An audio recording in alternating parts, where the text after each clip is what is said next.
Good morning and welcome back to another episode of Black Hair in the Big Leagues.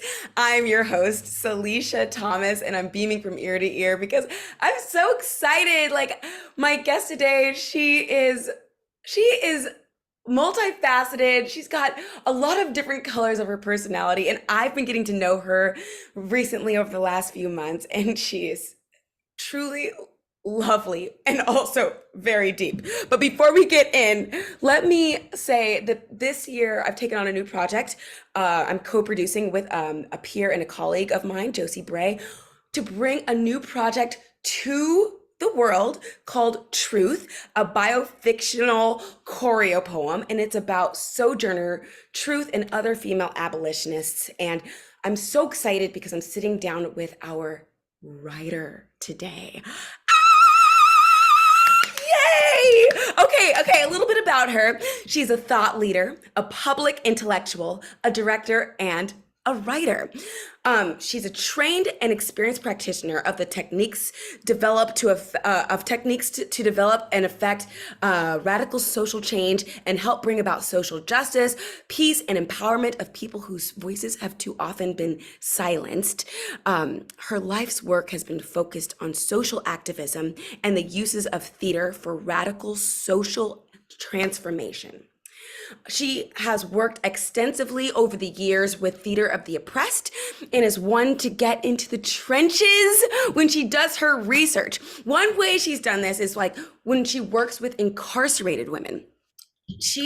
And for this particular project, part of her research has been going to the historical sites of where Sojourner was, or Harriet Tubman was, or other abolitionists. She goes to the sites and does her research. I am so excited to talk to her today. You guys, please put your hands together and help me welcome Gail Burton. Oh, Salisha, thank you. How are you? Good morning. Good morning. Good morning. I'm well. I'm so, I really thank you so much for having me on, and thank you for, I was like, I hope she's gonna say that she is like a co-producer on this project. Like, I was like, I hope she's gonna say this because I was gonna say it too.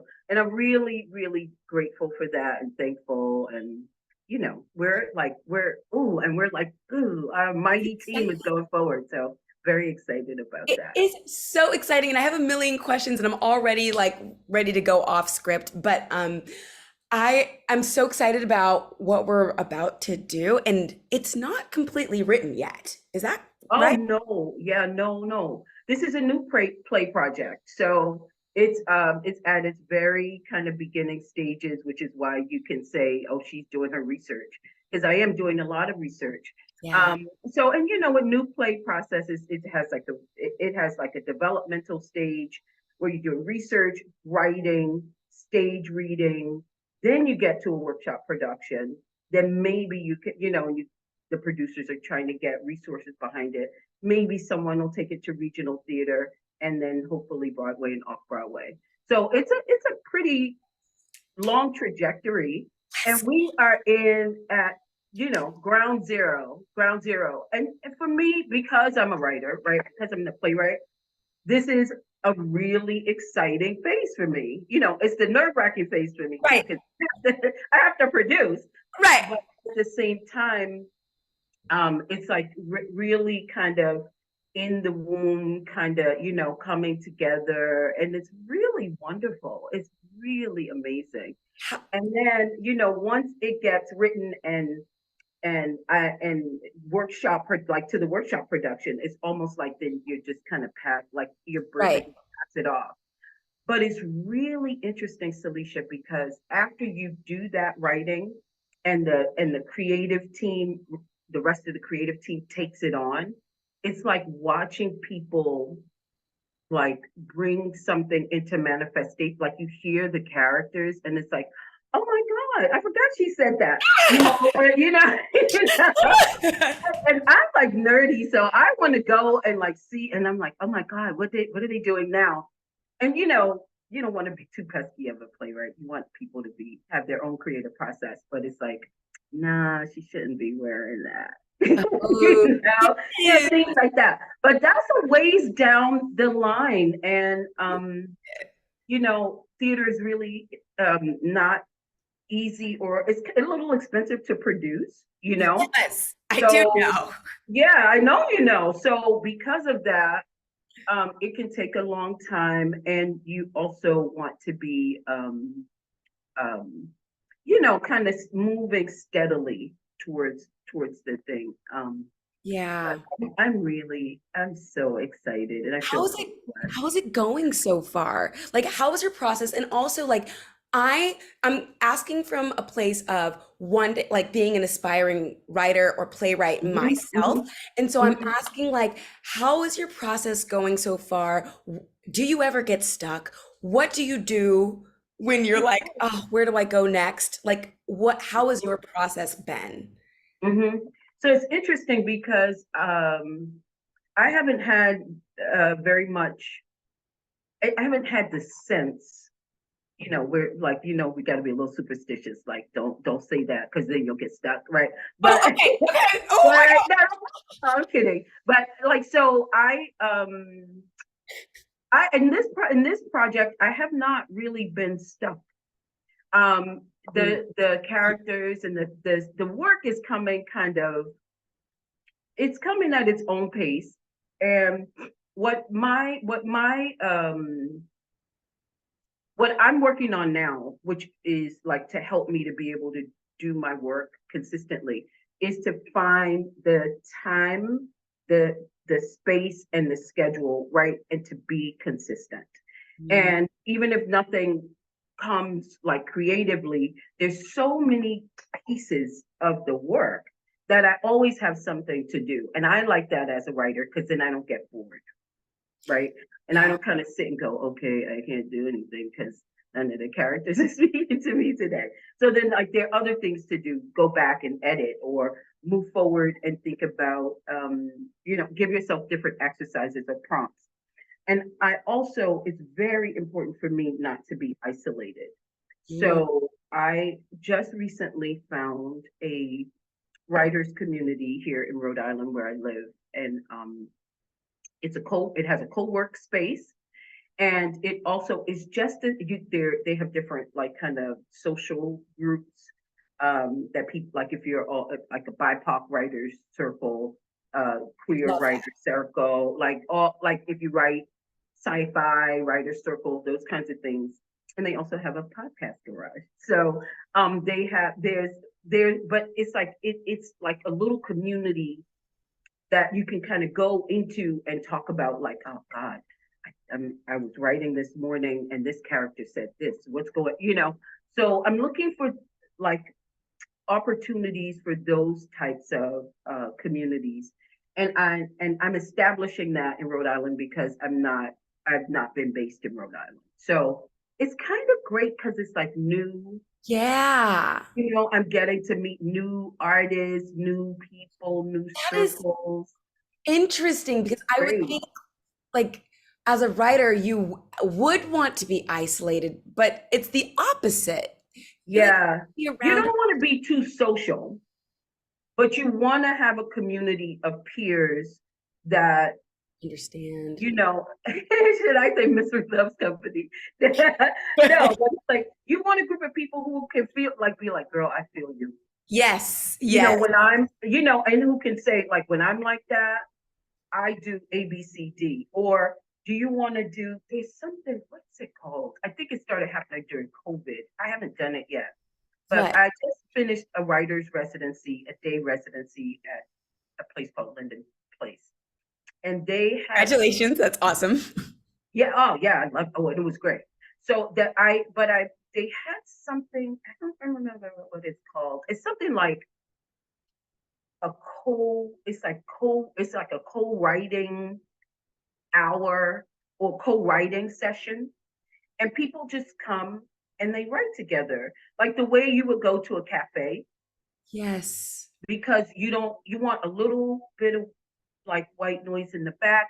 You want like people to be around. You want to look up and be able to see Yes. like, oh, she got a beautiful pair of shoes on, right? You want to, right? You know what I'm saying? Like you want to be up, and this is hair. So you want to be like, oh, look at, oh. I might have to try that, girl. You know what I'm saying? You want to be able to, or just chit chat a little bit and then go back to your work. Yes. Because you're among writers, they have that same desire to kind of like be social, but also be in their work. So after a while, they also are going to be kind of like, okay, girl, I got to go back to work. Right. That's how I Right. feel when I go to the library. It's Mm. talking, but it's being around others and still getting, you're going to get your work done because it's the library. Yeah, and it's the energy of it. Have Yes. you noticed that at libraries now, libraries have become much more like kind of like the cafe, but Yes. it's like the quiet cafe. Yes. And they're like they're even kind of structuring that now. Like people aren't like it's more like this room is the people who are gonna write and be online and write, and they might talk a little bit, or you have like a little study room. Yes. So my co-writing space for writers is very much like that, I right? love That that. type of a physical what for writers is called a third space, right? So you can have your office. That's Uh, one space. You can have your home. That's another space.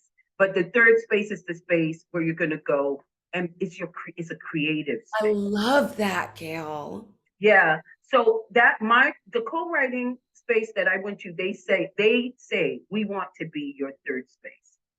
So that when you're at home and you're writing and you're like, I'm home, there's Mhm. nobody here, it's quiet, I should be able to get all this stuff done. And you're like, no, I need to do the laundry. Like I really right now, like it's too dirty right here. I need to eat something. Like I need to Uh-huh. that it's gonna go bad. And I'm like, you know what? You lying. You need to get out the house and go somewhere. I love this because you're really talking about something that is universal. You're speaking specifically about writing, but what I'm hearing is like sometimes we get in our own way and we look for distractions, and we have to find that place, be it mental or physical, in reality, wherever that is, we need to find a place where we can thrive. Maybe it's being in your home, but turning your phone off. Maybe, Oh well, you got to do that, right? But let me tell yes. you, the isolation will get you because you'll be like, once you turn everything off, then everything is running inside, and you're like, Uh-huh. I need to do that. So I mean, it Yes. is the thing. It is. It's. But you know what I think it is, Salisha? I think it's create. It's the. It's your. It's this. It's doing those things that allows for your to that it like is the context for a creative. It's a creative space. You Yes. make the context and the container for creativity. And creativity might be like, um, I don't meditate enough. I don't journal enough. That might be what you need Yeah. to create. I'm not spending enough time with myself. Like I need to I need to get on YouTube and get those cute little watch later hairstyles that I Yes. How I do my right. baby hairs. And I need to get my right lay down my edges. You know what I'm saying? And girl, and I had to kind of have my strokes, Listen, kind of lay my thing a little bit down, she's cute, and Gail. this is like you have your natural hair, and then it's like a thread with a needle with like yarn, Yeah. and then you because I can't two strand twist for nothing. So then you just go whoop, whoop, whoop. You use the thread, and it makes a two strand twist With the thread. with yarn, mama. Okay, wait, hold up. So you tell me No, that you don't do two-strand twists, but you're you confident could with do the thread it up in your hair. now. And there's a different technique for cornrow with Wait, the yarn. you're comfortable using the yarn. Like you know how to do it. Well, this is my first time. I just learned from this. I'll send you, girl. Don't make me send you the link. I will send you the link. Send me That the and link. oh, and yours would be great because you have nice thick ones, honey. If you want them to get them thinner, you could, right? If you make the parts smaller. This But was your first time? one, two, three, four, boom, boom, four parts. One, two, three, four. And they kind of go like this. It looks really good. Wait. So wait. I can't cornrow. I could twist. I used to have locks. I can lock. Because my hair's like, yeah, I like to lock. I have so many questions. Hold up. Okay, so wait. I need to know about your locks. I need to know if you've always played with your hair. Have you always like been creative with different styles, or like what? When did you have locks? Where you can start wherever. Okay, I had locks. I had locks for maybe, I don't know, long time, maybe 7 years, from maybe a little longer. From maybe, wow, a long time, but early 2000s, and I took them off when my mom passed away in 2010. And my mom had Alzheimer's, so I had them a long time. I had them I had them maybe about 15 years. Wow. So my mom was, so she passed away, and I took them off, and I had them. That's what I was going to say. I had them throughout the time that she started to manifest the symptoms and the decline of Alzheimer's. And it was a long time. She was like, right, because I said I had them 15 years. I just started them maybe when the decline started to happen in that type of way. And I had them the whole time. And so there's some cultures and some people who believe, not cultures necessarily, but some people have particular spiritual practices who believe, like, if when that elder leaves, you can take them off. It's like a kind of honoring of them. And for me, it was also that that I had these locks throughout this time frame. Yes. And a lot of other things had happened. Like, it was a very transitional time for me, right? Wow. And so I was like, I'm taking all this energy off. Yeah. Right? All of this coming off. So, and a lot of people do that. It's very Black. It's like, it's not necessarily one particular cultural practice or religious thing or da-da-da. It's just like, people who have locks often will say, I took them off when this happened. Yeah. Right? Because, our hair is that. It's spiritual in that big S. Yes. African diasporic S way when it's Black folks and Black women. But, everybody got their big S, So I'm like, so I did that. And when I took them off, Salisha, yeah, I thought I was just gonna go, like, have a little TWA, little teeny weeny afro, right? God. And what did you end up with? Honey, I was with some of my people, and they were like, go all the way. Oh, I went all the way to the scalp. Oh, Jack, Telly Savalas, Isaac Hayes. I don't know if y'all know any of these people. To the skin bald. Gail, I have chills. What was that for you? How did that feel for you? Well, okay. At first I was like, what did you just do? Oh my God. What did you do? Because, I had the locks for 15 years, and by then the locks were at the middle of my back. I wasn't, so I was like, okay, who exactly are you now? Who are you? Who are you now? And then it started to be that. I was like, you know what? It started to be that. It started to be that journey for me. I was like, okay, well, this is a new beginning. Like, this is a new start. This is me at this. And it didn't take long. My hair started growing in. I had like a little baby Caesar. I love that. And then I had my little teeny weeny afro. And then I was like, am I gonna let it grow out? It was, it was wild. So, and then it grew, it's gone, it's grown, I've cut, it's grown, I've cut. I am definitely, after I took my locks off, I have been an adventurer, because, I've left it natural. So, when you have natural hair, there's all kinds of, it's Black women with natural, like our hair is doing this, it's Yeah. doing that. And I go all over the place. People are like, didn't you just have short hair? And I'll have, honey, some braids down my Oh back. my gosh. So wait, when you say you're an adventurer, do you mean in your life or with your hair? It was again. When you say you're an adventurer, do you mean like you take risks with your hair or like in your life? I would say probably both. I would Ooh. say both. I mean, I was talking about my hair, but I would say both. I mean, the thing, Salisha, I've never really, that's so interesting. It's a great question because I don't really see me as impulsive. Like I take calculated risk. I'm a double Capricorn, right? Work. So Oh that my means I God. have the heart of a banker.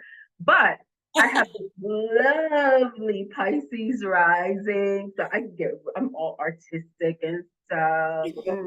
And then I got like 3 planets in Aquarius. You see, even that I'm talking about all this, right? Yes. So, and I love it because it's very groovy, but I'm telling you, I can get into astrology like a scientist. I love that. Like, I'm like, what is that? So I get nerdy about it. So I've never thought of myself as impulsive, which I would associate with being an adventurer. But I am an adventurer because I do try different things and I need freedom. I really, really, it's in me to need Yeah. freedom.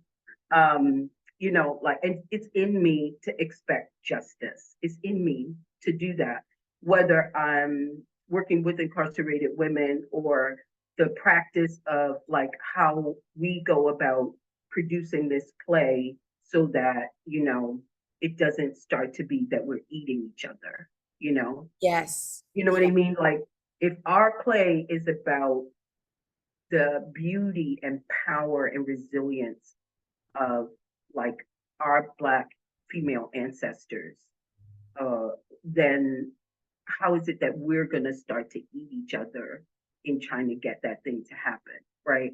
Like that we need to have the freedom and to make, again, like that creative container, that Yeah. creative space for us to be able to do the thing, do it really well, Yeah. because just because you groovy don't, that's that Capricorn. Just because you groovy, Pisces, don't mean that you don't have, right? You don't have um value. You don't have an aesthetic like like you want your aesthetics to be on point. Yeah. You want the thing to work. You want it to that right? You need it to be organized and work. But that work shouldn't work you. Like we're humans. Right. Right? Right. That's the whole thing. Like if the Black women were resisting being dehumanized, we can talk about it through the lens of slavery, but really, these African people were brought here and dehumanized. Anything that they did that in some way dignified them or brought them up or resisted that enslavement was about trying to be human or to show their humanity. So I mean, I'm about that. I want to be, honey, I want to be adventuring, and I don't want it to be, I think it's because of how in the US we think about that. Like, I'm an adventurer. So it's like you're by yourself and you're like striking out. And it's like you know what I mean? And it's like, I want to know about different things and I want to try different things and I want to, learn from everybody. I have a question for you. Yeah. What inspired you to work with incarcerated women? Oh, that's yeah. Um, So I worked with incarcerated women first as part of a project called the Medea Project Theater for Incarcerated Women. That is directed by, in fact, created and directed by a woman named Rodessa Jones. And Rodessa Jones is fierce, honey, is. I love that name. And she happens to also be the sister I wanted to say big sister, but I don't know. She's the sister of Bill T. Jones, the very well-known famous dancer. Yeah. And so she has a project still in San Francisco, based in San Francisco, called the Medea Project Theater for Incarcerated Women, in which she brings artists, women artists, into the San Francisco jail, and the women from women artists and the women incarcerated women create and perform like a devised theater piece together, like a choreopoem. Oh. Because there's music, there's movement, music, and actually it's biofictional because people tell their story, and then from the story, that's so interesting. I hadn't even thought of it. From their story, a creative piece is made, and they are all brought together. Sometimes there's a theme that is like the container for it. And so ours had some mythology to it. The piece that I wrote when I was at the Medea Project was about Pandora. And it was like kind of urban Pandora. Okay. So, okay. I'm here for that. Like, yeah, and then we performed it, and it was like, so it was amazing. I'd never had an experience like that in my life. In the jail? Did you perform it in the jails? Oh, I forgot. So now this is where it gets performed. So that the piece is created and then it's performed at the Lorraine Hansberry Theater in downtown San Francisco. That's awesome. Which is like a 400 or 500 seat theater in the middle of downtown San Francisco. Awesome. People from people from Brooklyn are coming. From Oakland are coming. Sorry, I'm New Yorker. People from Oakland, same difference, Brooklyn, Oakland. Come on. I know, it is. Right? Oh my God. People from Oakland are coming. People from San Francisco are coming. Angela Davis showed up. Like people are like, there are all these amazing. Like, what's her? I mean, a lot of writers showed up, like who are from the area, and famous writers from the area. I don't think Alice Walker came, but there was like April Taylor. There were a number of people, and then people, activists, old school. I think Angela Davis came to every time Redessa had one. I think she came, and then epic. And Redessa's been doing this for decades. And then so we perform it at the Lorraine Hansberry Theater. But check this out. Everybody in the building basically is being held because the theater is lined with correctional officers. Oh, in the theater and in the back and in the alley, like the alley coming into the right, honey. They are lining it. And they are not, and they're there because they're like, it's because it's completely out of the ordinary that the women would be allowed to come out to do this. Right. And other people have tried to produce this model in other parts of the United States, me included. And it's not, it's about who the sheriff is, what the politics are of the state. It gets very much into so Redessa had established a relationship long time ago in the 70s with, because she did a piece there first, and then she started doing the Medea Project. She did her own one-woman piece, and then it turned into that. So anyway, they honey. So, and they're like, mean mugging the audience, they're armed. Oh, the officers, they're mean mugging? The correctional officers, yeah. And they, and it's like, it's so interesting because of course, it's this, it's like beyond Brecht, right? It's like beyond Brechtian. So like, it's like, they're mean mugging, and it's like, Redessa, so it's like, who knew that the correctional officers basically would become part of the theater of the piece, because that really is what it is, yes. Right? Because people are like, oh shit, wait a minute. We thought we were coming to see your performance. We're like, it's like, yeah, you're captive too. So because, Wait, was nobody the audience mixed? mixed In what? like, No, the incarcerated women were performing with us as part of our. oh, I see. No, Oh, and then the audience is coming is the public, but the theater is lined with correctional officers whoa. and around it because the sheriff can't be allowing the women to come out and do this and somebody escape or somebody leave or something. Right. So it's Oh my goodness, Gail. so all the audience members, How have I never heard all of the this? audience, I don't care how, honey, you famous, you not famous, yo, you're in here with us, yo.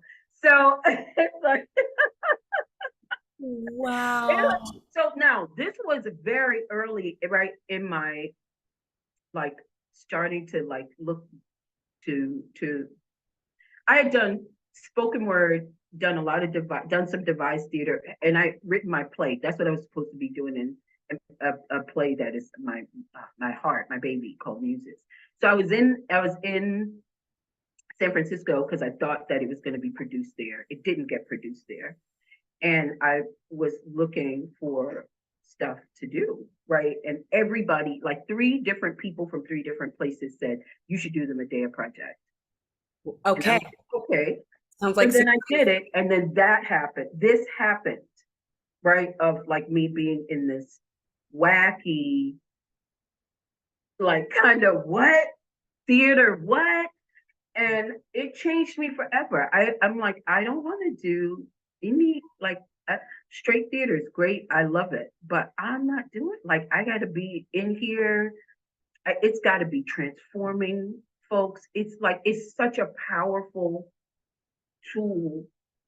We would go, the women artists would go into the jail 2 or 3 times a week to create the work with the women inside. how And then was that?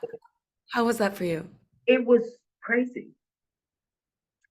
It was a way. I'm happy I did it because it was a way for me to see what that was like without having to go through it. Right. So, you know, but yeah, I mean, it was crazy. Really, Oh, really different. Let me use your word scale. It's a whole other universe. Um, you really when we went in, we would go. It was like what happened in the theater. Like your freedom got taken away because you were going to play by those rules. You were going to play by those rules. The rules were there, and the rules were for everyone. The only people who the rules are not for are the officers. guards and the politicians. But they're for everybody else who goes in, family members, children. Oh. Like when you go in, you're at their whim. So what the rules of the institution are what they are. They make sense to them. They don't make sense to you. So you can step on. It's like a landmine. You can step on something at any point. The people who are incarcerated, they've stepped on the landmine, so they know the rules, right? Okay. But us going in as artists, we didn't necessarily know. And I mean, so I got in trouble one time because I was chewing gum. You're like, what's the problem? Well, I had the gum when I went through security. Nobody stopped me. We got into the space that we were working in. One of the guards came in and said, "I need to talk to you." Oh, And I said, "What?"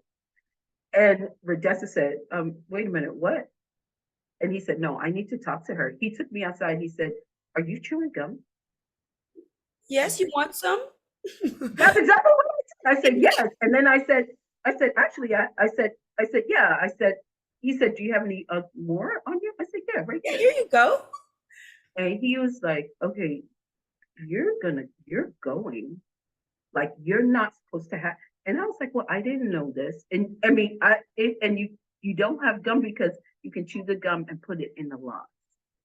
Uh, And nobody had told me Oh, this. Nobody had told me this at all. because And that's not how your brain would even, girl, what am I? Chewing gum. I'm chewing gum. Gum. Why did you tell me this when I came in and you did the one and you did the pat down and you did, I took my shoes off and all. Like, really, you go through that. We went through that to go in to work with our sisters. We did that. So, but I mean, it's a small thing compared to what they're dealing with on a minute by minute, day by day. Yeah. Yeah. So, and also, and then when we were working together, the stories, frankly, Salisha, were so much about patriarchy, sexual assault, all these different things, things that are that women struggle with. And some of the stories you wouldn't have been able to tell whose story that was. It could have been my story, and I'm a Harvard graduate, or it could be this woman's story, and she got incarcerated, and she was, on crack, and some man tried to murder her on a roof. You know what I mean? Like it's like the stories crisscrossed, and it gave me an understanding that we have all of these false separations and dichotomies, and it's just not, it's false. And so it was a small thing to do that, and it was a small thing to be, and all of us performed together with the audience being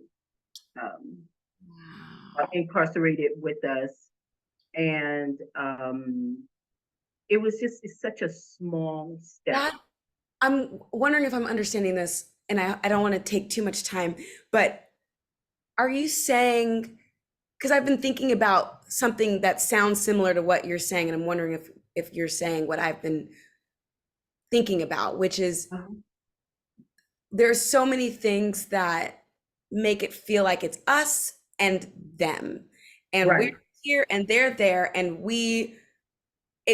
there's so many things that divide a lot of people. Yes. But Yes. at the end of the day, we're all souls in this time and space. Like we have a lot, humanity, like we have a lot more in common than we do separating us, or Mm-hmm. Mm-hmm. is Yeah, it's definitely what I'm saying. And I'm saying that, but I also really, really think, because of course I'm a playwright. I like biography, and I like, women, people's narratives and stories. And so for me, it's also really important to acknowledge that we do have uniqueness, right? We have uniqueness, and we have, like, how we're like, okay, you can have a whole podcast, girl, about our hair. And that's the truth. yeah. There's nothing wrong with that, right? That's right. That's woo. But it's like in theater, the thing that is the most specific is the most universal. Like if we can sit and like laugh and kiki and talk about our hair, any woman could come and watch this podcast and be like, yep, they kikiing about their hair, and I don't necessarily know that hair, but I know my hair. Right. Josie could probably do one on curly hair. Yes, yeah. Right? And all these women be like, yep, girl. And then when you do this, does it that? So I mean, there's similarities, but we are more similar than we are different. We're human, we're a species, right? We are a genus of we're people. So that's really important to remember and to understand. I think because if we do that, then it stops us from our other human potentials, which can be pretty devastating, right? Elephants don't genocide each other. You know what I mean? Like, so we have to be really aware of what we're doing and learn from it, right? And learn from it. So even with like what we're talking about with truth, right? 19th century Black female resistors is how I talk about it. many of them abolitionists, but that's a very kind of specific term about who fought slavery in a very specific way. And even the Underground Railroad was exceptionally organized.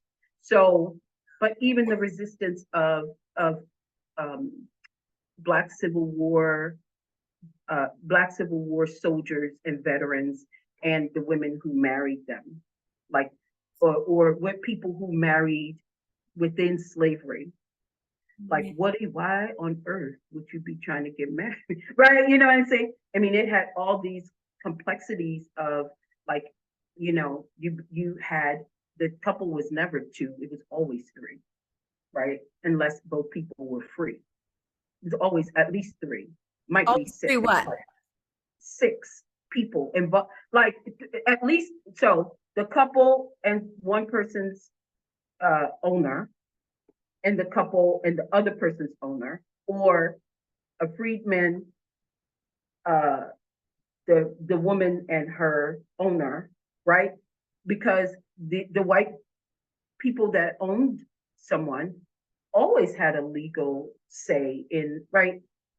You couldn't get married, and sometimes you weren't even, right. So it's a really crazy thing.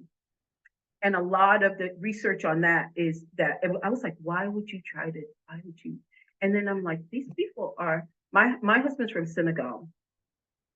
People, what I see from him culturally is people get married. They get married. They have families. They have children. They get married. It's part of continuing your lineage. It's part of what you do as humans.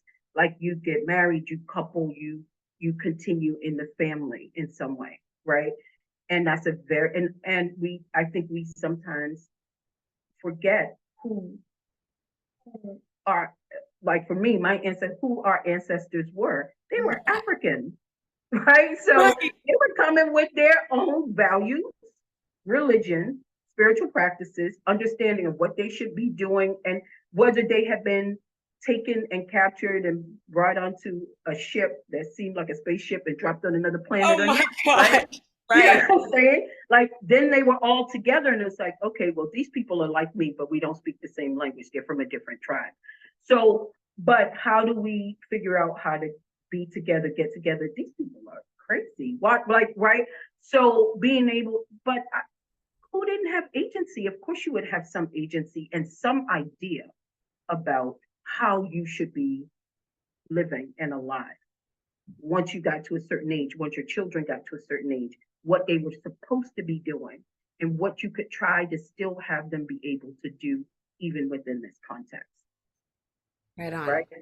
So those things are resistance also. Resisting being enslaved in the way that you think are positing that I'm enslaved. Um, I this is my husband. I'm gonna get married, and because I'm proving that we are human. You might treat us like we're animals, but we are human. I see. Mm, Wow. we're human. So it was really is a very interesting Right. study. And so what actually that's the first piece of writing that I've done. Oh. Yeah, ask Gabby and Ty. Oh, I'm so excited. Oh, I cannot wait. I'm so excited to see it all come together, to get to read it, to get to watch it, and to get to take it in. And I'm happy we're on this journey together, Gail. Oh, me too, Salisha. Thank you so much. How can people follow you, the show? Okay, so, all right. So I do all kind of wacky kind of social justice work. And that's if you look at there's a website on the Center for Theater and Pedagogy of the Oppressed. That's one. And then the other, and I haven't been doing as much because I'm working on the play. Right on. The other thing, of course, people should follow is our Facebook page, which is, Facebook. And then I think the URL is facebook.com/truthplay.org. I think it's something like that. But if you look for Truth on Facebook, if you search for Truth a biofictional choreopoem, then Yes. our page will come up. Right Mhm. on. Yeah. Okay, Please follow us. And come join the journey. join the journey. Go on the Join journey the with us. you see how wacky we are, right? It's serious, but of course we're trying to be so like, loving and human. The journey Yes, is and open to everybody, educational. educational, Yes. spiritual, is open to everyone, right? Black female resistors, the 19th century Black female resistors and their history is Black history, of course, but it's American history, Yeah. probably also some West African history. So we all need to learn and grow from this, and our ancestors are all connected, whether we like it or not. Probably in some pretty not nice ways sometimes too, but we need to understand that because that's who we are. That's who we are. Oh, and That's also, if you're listening to this, follow us on Instagram at truthplay.org as well. yes. Thank you. Thanks, Salisha. And girl. I know. I do have one final question before I let you go. One Yes. final question about Yes. your hair. What is a hairstyle that you have worn or that maybe you still wear today that when you have your hair like that, you feel free? Oh, girl. See, I'm right. See, I think if you didn't I think you said it. I'm thinking to get my second set of locks, right? I love locks. So, because you got to take care of them, all that, but they are, for me, very freeing. And when I had my locks, I would take, all right, freeing, but, you know, regal, honey, the thing that you love.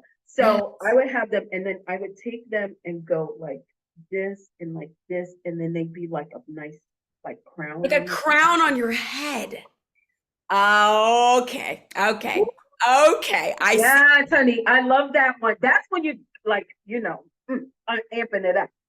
But I love yours too, because I'm like, oh, Salisha's so Leo. She got her mane out today. And it was wet at the start of this call, and now it's up to my ears. Shrinkage. Well, that's the goddess in you, right? Everybody can't have hair that 1 minute is this, and then the next minute is this or this. Yeah. Oh my gosh, Gail, you're the bomb. You're the best. I'm so excited to get to work with you and also get to watch your process and get to ask you questions so I can learn along the way. Of course. And you know what? We can always, if you ever want to, we can have a co-writing session. We could do it remote. We could do it in person. Get on here and be like, girl, you got what you got? You got your smoothie? Okay, let's write 30 minutes. All right, now let's take a break.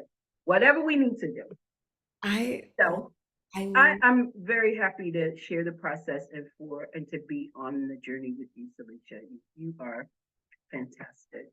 So, and thank you for being so generous, really, with your time, but also with this and all of it.